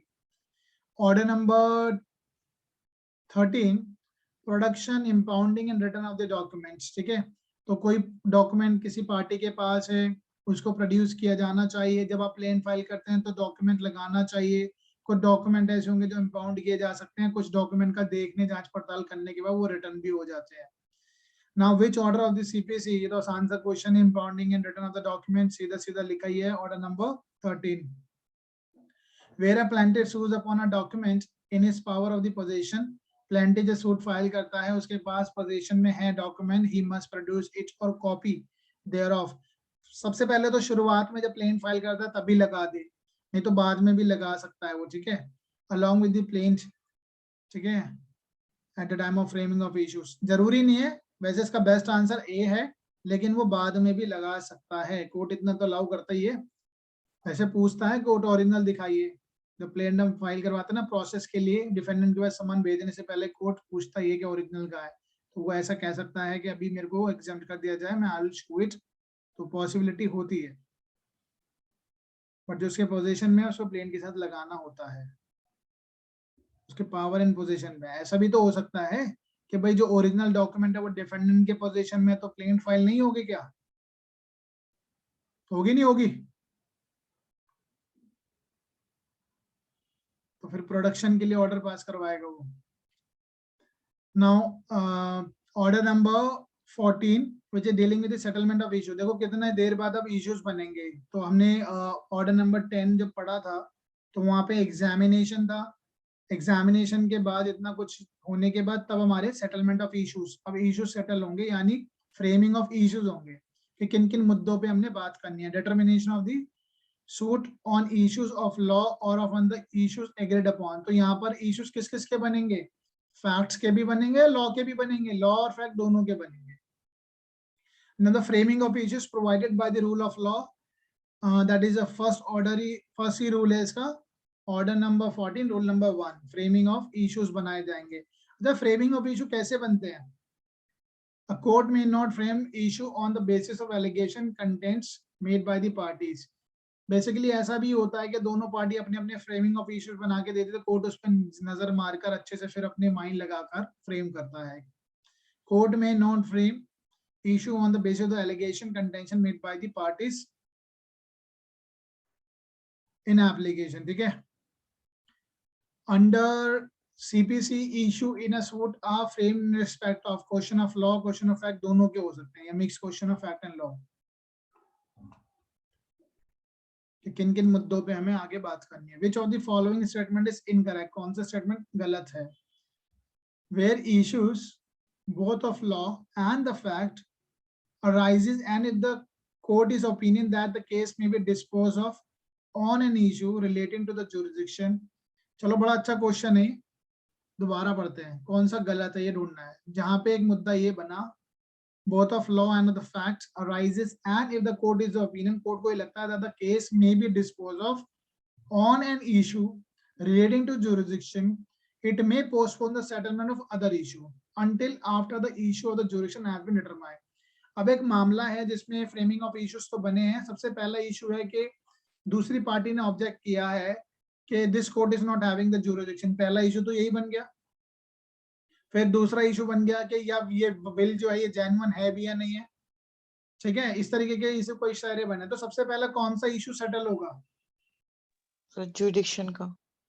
जुरिडिक्शन का मामला सेटल होगा, क्योंकि जुरिडिक्शन ही नहीं हुआ तो कोर्ट ने बिल डिसाइड कर दी तो फायदा क्या होगा बिल का issue.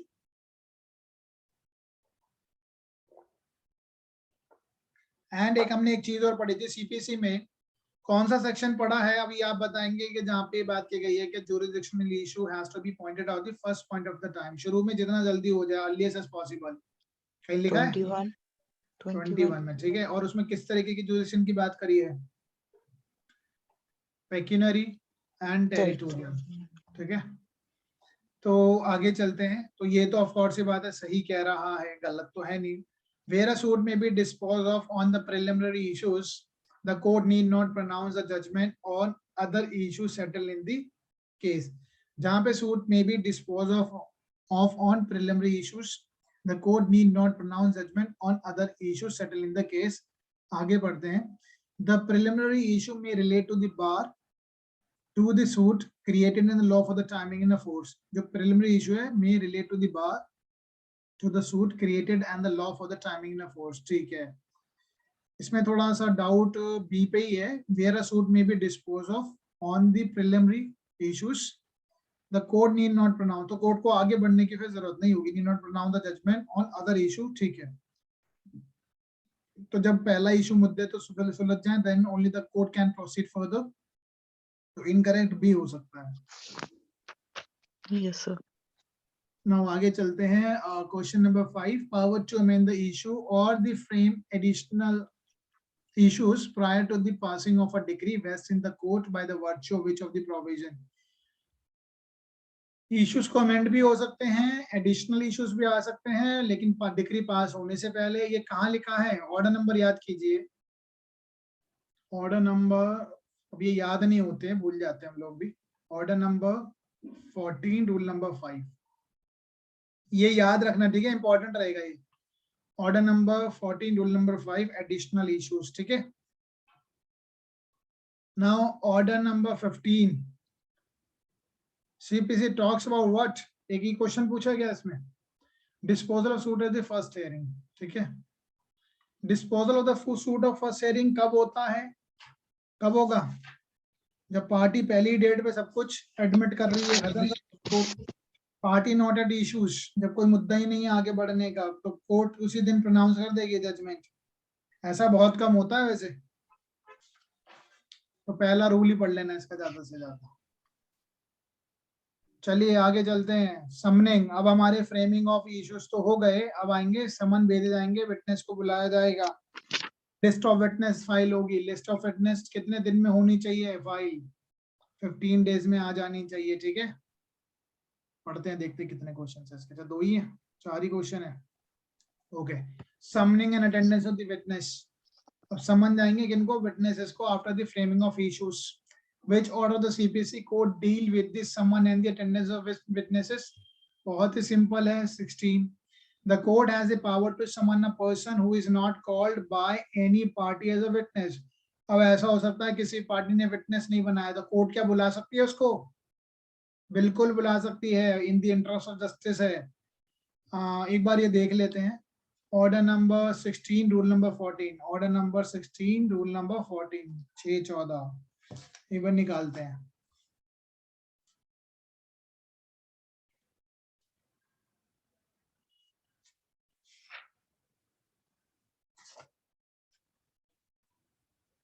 Court may of its own accord summon as a witness stranger to the suit, काफी इंपॉर्टेंट रहेगा, ठीक है। स्ट्रेंजर को भी बुला सकते हैं कोर्ट। 6/14 ओके। चलो एक बात और बताइए, यहाँ तो 6/14 सॉरी 6/14 क्या ना 16/14 है। क्या कोर्ट जो है ऐसा इंसान जिसका नाम FIR में नहीं है, क्या उसको पार्टी उसको बुला सकती है? जिसका नाम FIR में नहीं है, क्या उसको भी कोर्ट क्वेश्चन करने के लिए या उसको पार्टी एक्यूज बनाने के लिए बुला सकती है? 311 या हाँ जी 311 या 314 311 है 319 तो इसको ना रिलेट करके पढ़ लेना, ऐसी बात हमने कहाँ पढ़ी है, उससे संबंधित कहाँ है, तो याद हो जाती है चीजें। जिसका नाम FIR में भी नहीं, और ये क्वेश्चन अभी यूपी हायर जुडिशियल सर्विसेज में आया था, बड़ा घुमा फिरा के आया था, लेकिन उसका आंसर FIR ही था। बहुत अच्छा क्वेश्चन था वो। चलिए आगे चलते। List of the witness after settlement of the issues, after the settlement of issue के बाद लिस्ट ऑफ विटनेस आएगी, आगे प्रोसीड करना है, 15 दिन में आ जाएगी। In a suit, the list of witness has to be filed by the parties before settlement, after settlement. उससे पहले लगा दोगे तो बहुत ही बढ़िया है, या नहीं लगाओगे चल जाएगा काम? हाँ जी आफ्टर सेटलमेंट ही लगती है। ये क्वेश्चन है ना, कई जगह ऐसे फंसते हैं, बिफोर और आफ्टर, ये CRPC में भी दे रखे हैं कई जगह, ठीक है, इसी तरीके की। Not for the issue purpose, but ये ध्यान रखना, ठीक है, जजमेंट कब प्रोनाउंस होती है या इस तरह के क्वेश्चंस आते हैं अक्सर। ओके आगे चलते हैं। Order number that is 16A। अब जो इंसान ऑलरेडी कन्फाइंड या जेल के अंदर है, तो उसको अगर हमें विटनेस बनाना है तो कैसे बुलाएंगे? अच्छा, वर्ड जो है प्रिजन डिफाइन किया गया है, ऑर्डर नंबर 16A में ही दे रखा है शुरू में ही। तो वो क्या होता है? Any place which has been declared by the government by the journal or special order to be a subsidiary jail, ठीक है। any reformatory, borstal institution or other institution of like nature, इसको भी prison ही माना है। ABC, ठीक है। अभी आपको रिसेंटली पता होगा, अभी आर्यन पे केस चल रहा है ना, क्या नाम है उसका, आर्यन खान। वैसे बेल मिल गई है इसको? आज मैटर है ना उसका। यस सर, बार बार नोटिफिकेशन आ रहे हैं। हाँ जी बार बार फोन में नोटिफिकेशन उसी के ही आ रहे हैं, आर्यन खान। मैं थोड़ा देख नहीं पाया, आज उसका बहुत बड़ा मुद्दा था ना। यस सर, हाई कोर्ट में मैटर था उसका। एक सेकेंड।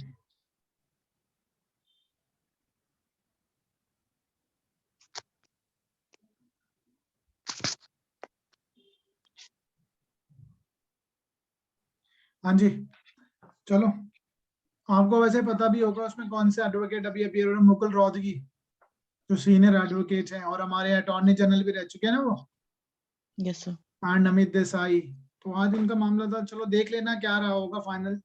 वैसे तो 2 लोगों को और जब बेल मिली है तो कहीं ना कहीं वो ग्राउंड वैसे होता नहीं है कि दूसरों को मिल गई तो उसे भी मिल जाए, बट इवन तो कंसीडर तो होगा, क्योंकि छुट्टियां भी आ रही हैं, दिवाली की छुट्टियां हैं, 1 से 15 तक की वो छुट्टियां हैं कुछ कोर्ट में, और फिर ये सैटरडे संडे भी आ जाएगा, तो चांसेस तो हैं उसमें। हाँ ये मैं इसलिए बात छेड़ी क्योंकि उसने जो मुकुल रोहतगी जी, उन्होंने कहा कि भाई इसको जेल में क्यों रखा है, इसको तो ये रिफॉर्मेटरी सेंटर में भेजा जाना चाहिए, बाल सुधार गृह, ठीक है। तो उनका ये डिमांड भी थी, लेकिन भेजा जाएगा क्या?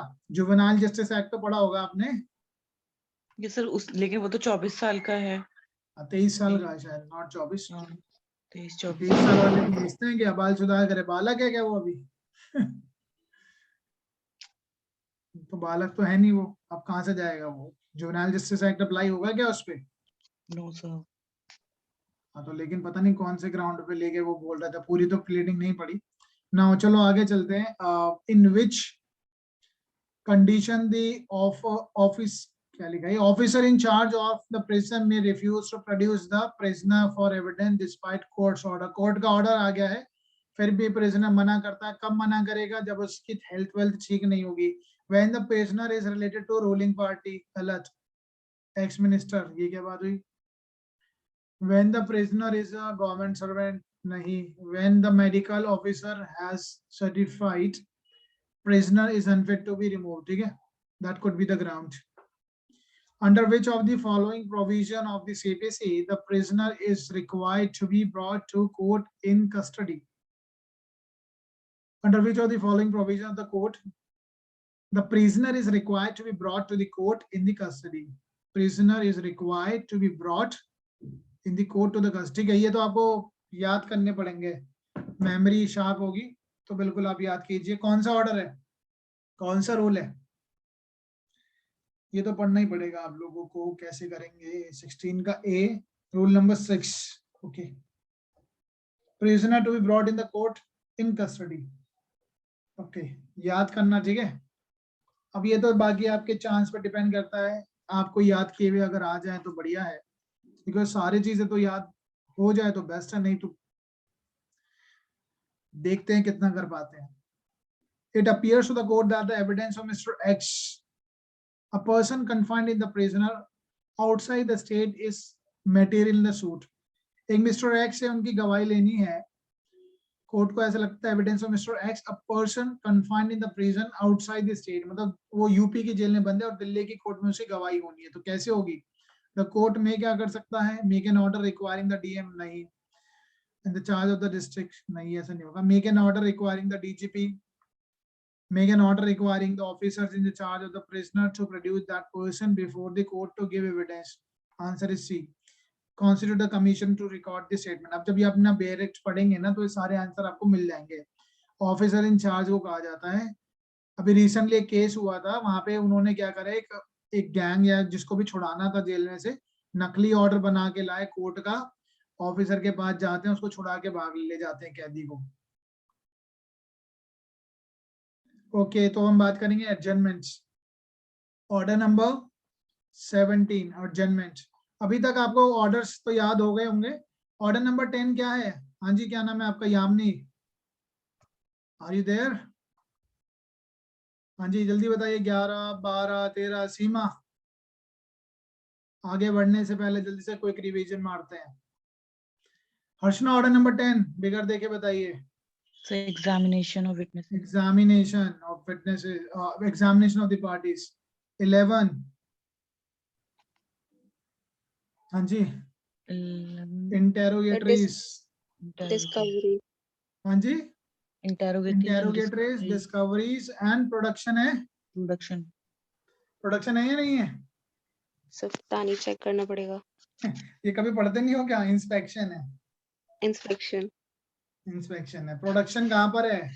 ये तो 13 में है, 13 minutes. याद रखना इनको।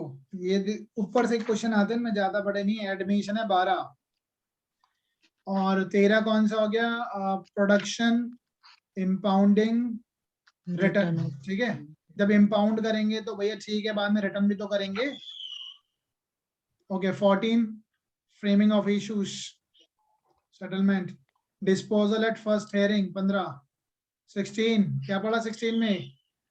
विटनेसेस, हाँ, समनिंग, हाँ, summons to witnesses, summoning to witnesses. और 16A में समनिंग किसको बुला रहे हैं? जो कस्टडी में है, जेल में है, प्रिजन। प्रिजन की डेफिनेशन 16A का 1, ठीक है। और इसमें हमने क्या पढ़ा? प्रिजन के अंदर जो इंसान मेडिकली फिट नहीं है उसको नहीं बुलाया जाएगा, ठीक है। और एक और इसमें इम्पोर्टेंट था, ये जो है हमारा, ठीक है, दूसरी कोर्ट को हम भेज देंगे। आई मीन ऑफिसर इंचार्ज जिसके प्रिजनर में वो है, प्रिजनर जहां पर है वहां को हम उसको ऑर्डर भेज देंगे तो फिर वो लेके आएगा, इसकी एविडेंस कराई जानी है। चलिए एडजमेंट की बात करते हैं। एडजमेंट कितना मिल सकता है मैक्सिमम? एक हियरिंग, एक पूरे सूट में 3 मिलेंगे। अंडर प्रोविजन टू सब rule 1 of order number 17, the maximum adjournment can be granted 3. Which of the following is not of the sufficient? Which of the following is not a sufficient cause for the granting adjournment? बीमार हो गया है, sickness of the party, his witness or his counsel, सभी बीमार पड़ गए, मिल जाएगा। ठीक है, सभी बीमार है तो। Non examination of the witness present in the court, ये गलत है। Non examination of the witness sufficient ground नहीं होगा। कौन सा ग्राउंड नहीं होगा?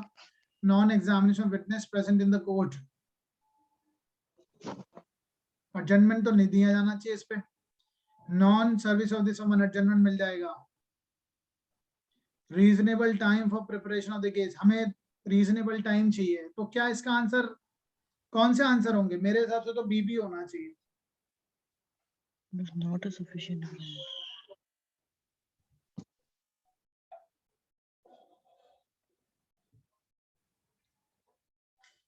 Which of the following is not a sufficient ground? कौन सा sufficient ground नहीं है?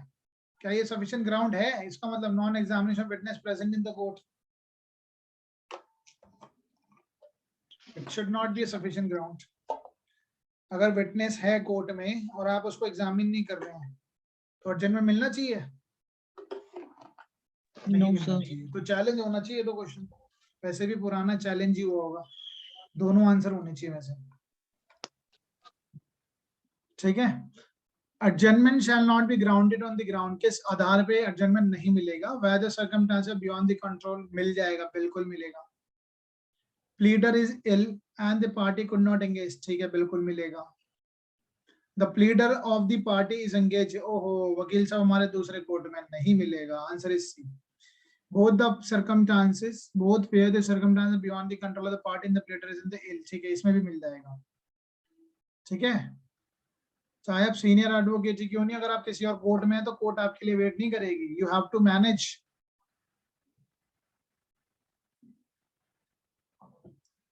Dismissal of the suit by the court under order number 17 rule number 3, only remedy available to plaintiff is, क्या रेमेडी होगी अगर order number 17 यानी adjournment को लेकर रूल नंबर 3 सीपीसी में ओनली रेमेडी क्या अवेलेबल होगी? पहले हम रूल नंबर 3 पढ़ते हैं। 17 का 3 क्या कहता है? कोर्ट में प्रोसीड नॉट विद स्टैंडिंग आई the party fails to produce evidence. Appeal हो सकती है, अपील तो वैसे हो जाएगी इसमें। एप्लीकेशन, हर मामले में एप्लीकेशन नहीं लगेगी 151 की। जब डायरेक्ट प्रोविजन है तो वहां पर आप वही अप्लाई करेंगे ना। Application under order number 9 rule number 9, ये तो bar the freshing of files rule, all of the above नहीं। Answer is A. एक बार ऑर्डर नंबर 17 रूल नंबर 3 पढ़ लेते हैं, इंपॉर्टेंट है थोड़ा। कोर्ट में प्रोसीड नॉट विद स्टैंडिंग, चाहे कोई भी पार्टी फेल हो जाए to produce evidence etcetera, that means court को तो आगे बढ़ना ही होगा। Where any party to suit to whom the time has been granted fail to produce evidence, evidence नहीं लाती है, और to cause the attendance of witness, attendance of his witness, or to perform any other act necessary for the further progress of the suit for which the time has been allowed, the court may, notwithstanding such a default, if the party are present, proceed to decide the suit forthwith, or if the party are at any time is absent, proceed under rule number 2. तो of course ही बात है, अगर court में अगर party आने के बाद भी क्रॉस नहीं कर रही है, विटनेस खड़ा है, पार्टी क्रॉस नहीं कर रही है, ठीक है, और जितनी भी चीजें इसमें लिखी हैं, that means attendance of witness नहीं आ रहा है तो भी कोर्ट प्रोसीड आगे बढ़ेगा। प्रोड्यूस एविडेंस, अगर पार्टी को अपना एविडेंस लाने थे वो नहीं ला रही है तो भी कोर्ट आगे बढ़ेगा।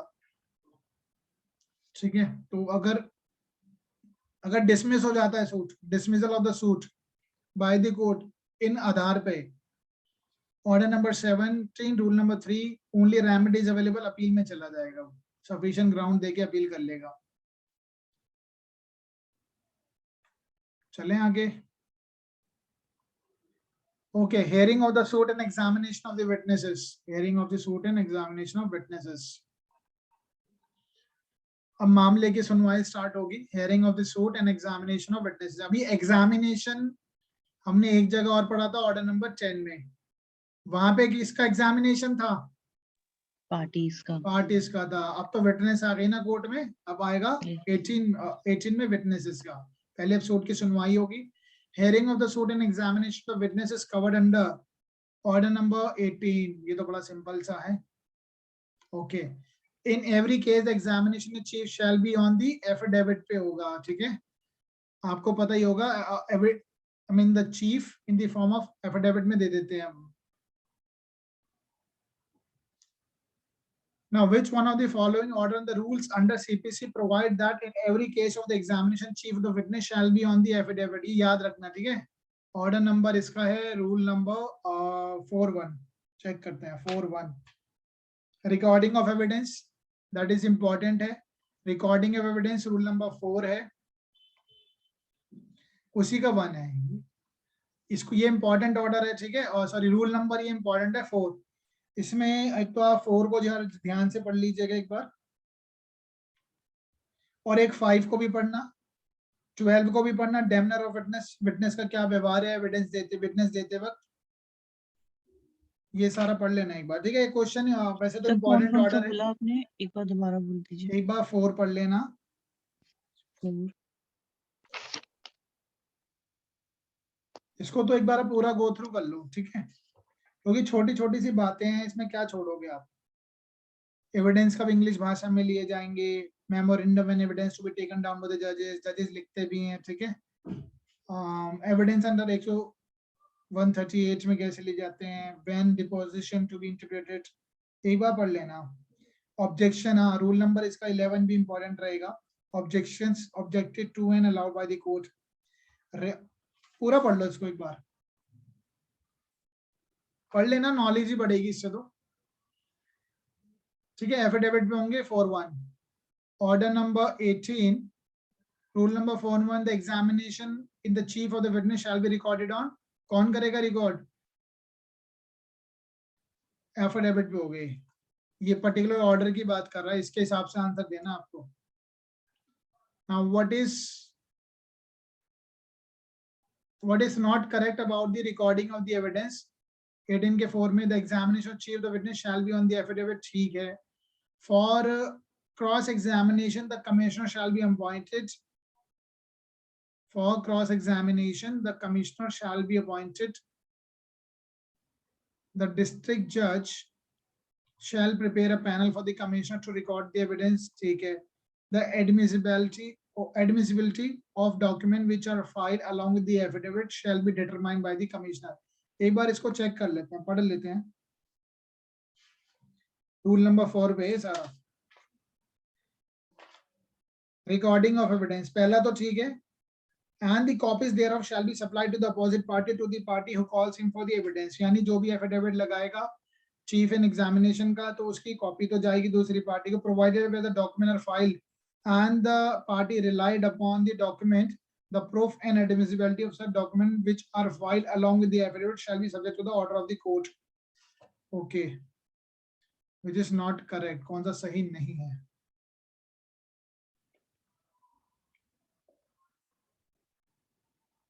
Admissibility of the document which are filed along with the affidavit shall be determined by the commissioner।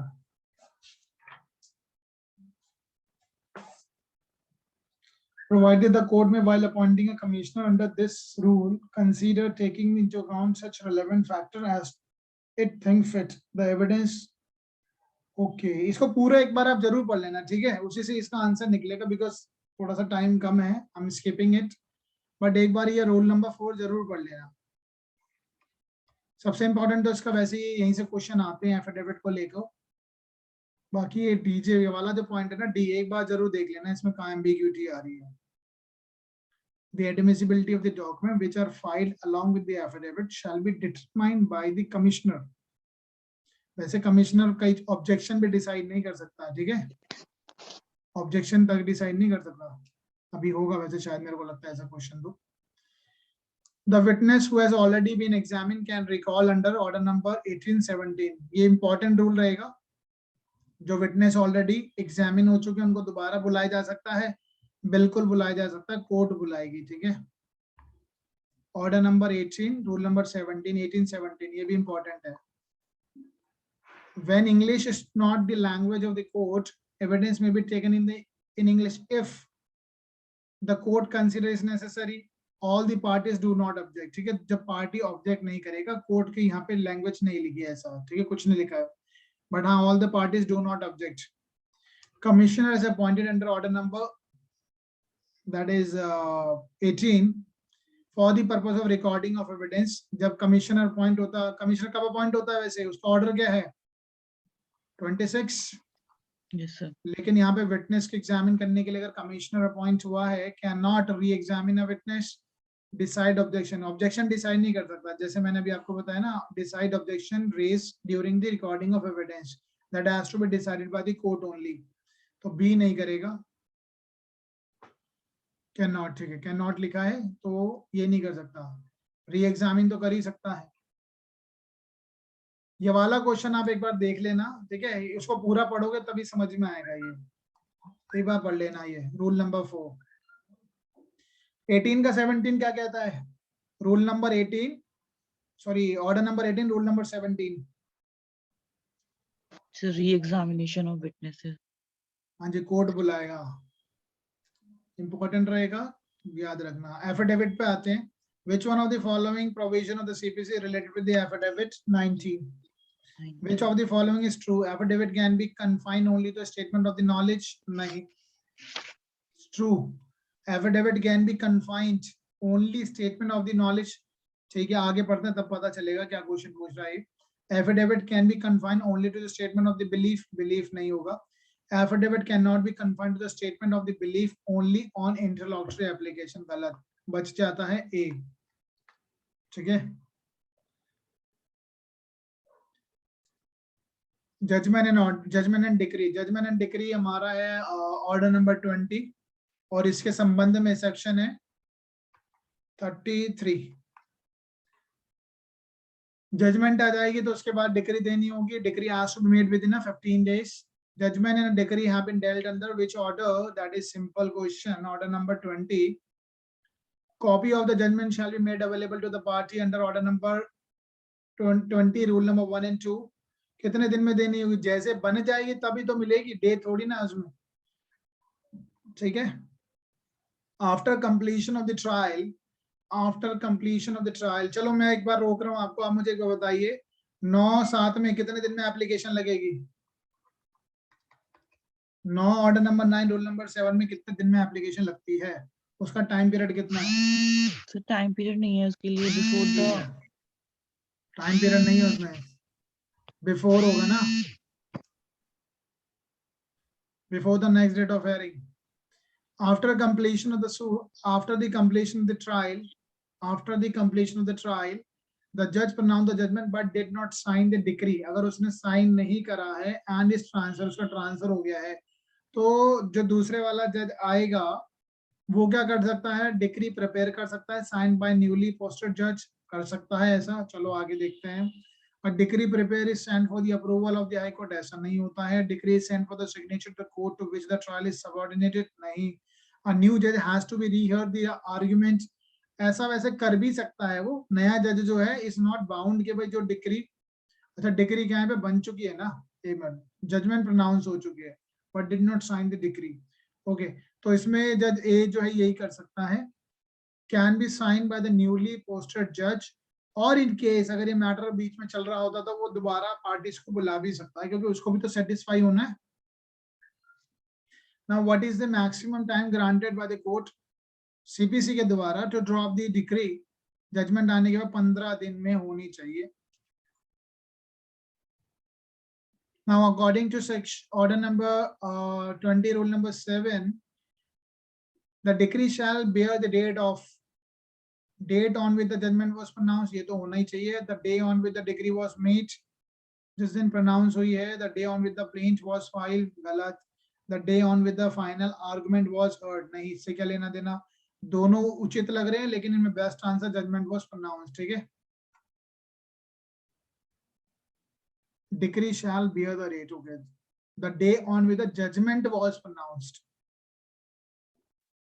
ये याद रखना, इस क्वेश्चन में आप कंफ्यूज हो सकते हैं, क्यों? क्योंकि यहाँ पे बात कर रहा है द सीपीसी में the decree shall bear, decree पे किस चीज की डेट होगी?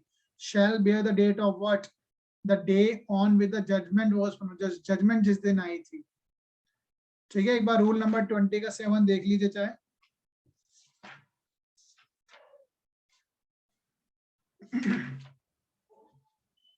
Date of decree, the decree shall bear the date, the day on which the judgment was pronounced. ठीक है, and when the judge has satisfied himself that the decree has been drawn up in accordance with the judgment, he shall sign. तो ठीक है, okay, simple सा ये judgment was pronounced, तो ये ध्यान रखना।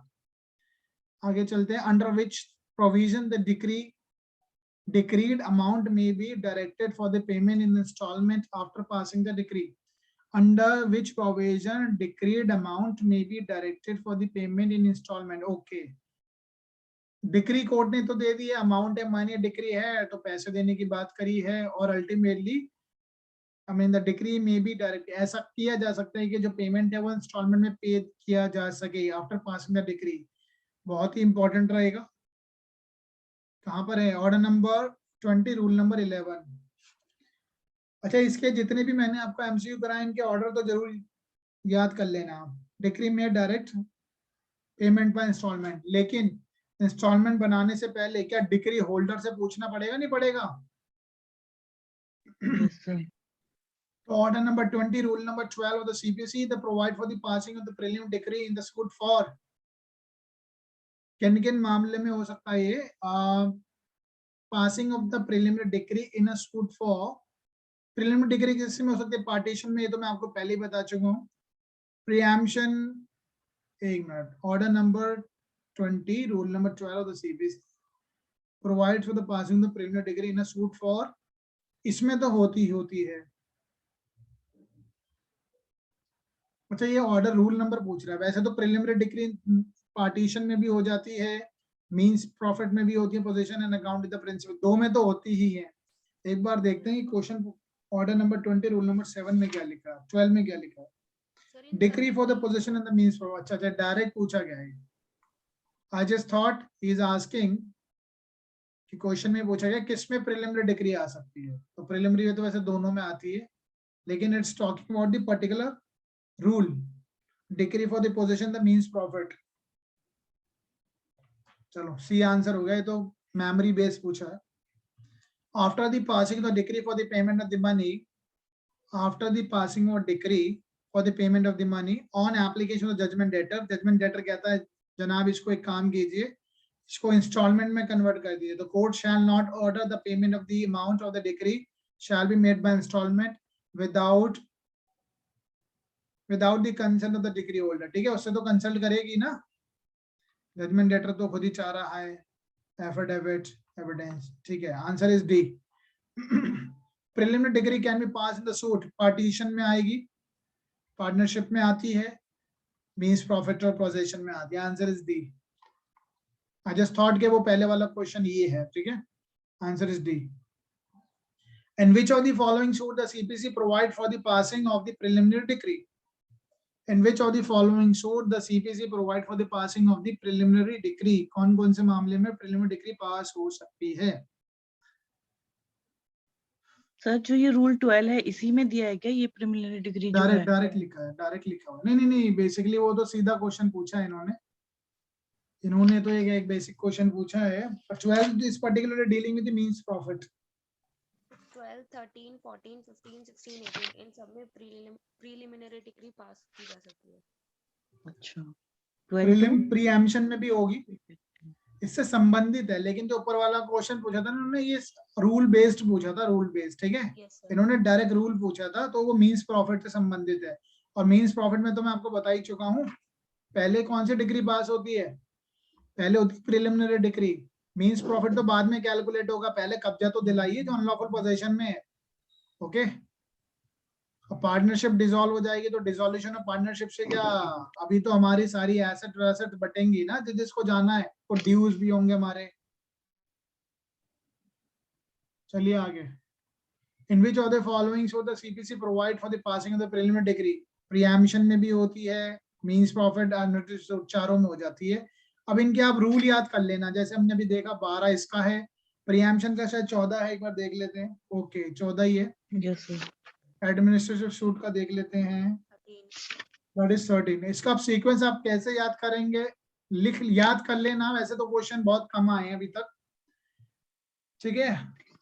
तो इसका आंसर हो गया डी। अब तो एग्जीक्यूशन सर ऑफ डिक्री, 12 से लेके 18 तक सारे जितने इसमें प्रीलिमिनरी डिग्री पास कर सकता है कोर्ट, ये कहना चाह रहे हैं ना? एक्सेप्ट 17 सब में। ऐसा नहीं है, Except- सारों में नहीं है, ठीक है। ये तो बता रहा है, ये ऑर्डर कौन सा है, हम कर रहे हैं क्या नाम है, जजमेंट और डिग्री का। तो इसमें डिग्री पास करते हुए क्या क्या रूल्स होंगे, ये उसकी बात कर रहा है, ठीक है।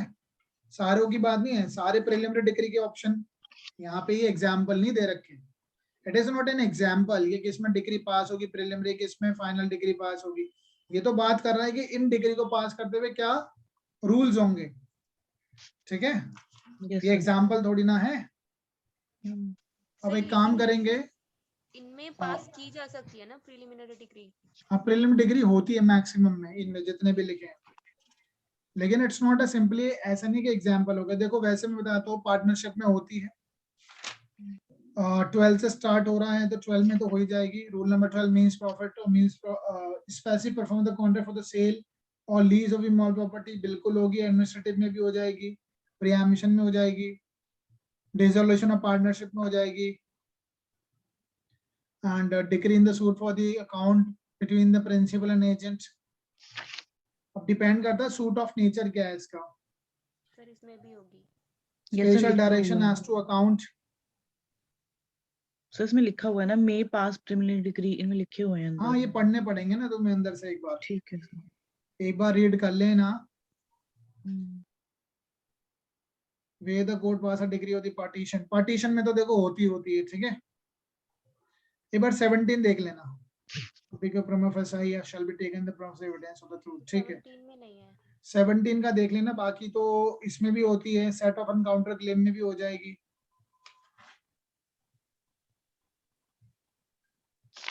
चलिए 12 to 18 में -17 इन सब में प्रीलिमिनरी डिग्री पास की जा सकती है। आपकी आवाज नहीं आ रही, आम थोड़ी कम आ रही है। सर 17 देख लेना आप, ठीक है। एक बार 17 पूरा पढ़ लेना, अभी इतना टाइम है नहीं कि हम इसको हम पढ़े। 17 देख लेना, रूल नंबर 17। ठीक है सर। बाकियों में तो मैक्सिमम हो ही जाती है, और इसमें लिखा हुआ भी है, okay.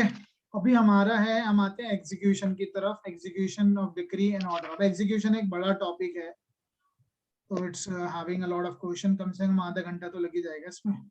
Then we have a death and marriage and insolvency, तो फिर हम एग्जीक्यूशन कल करेंगे, आज नहीं हो सकता है।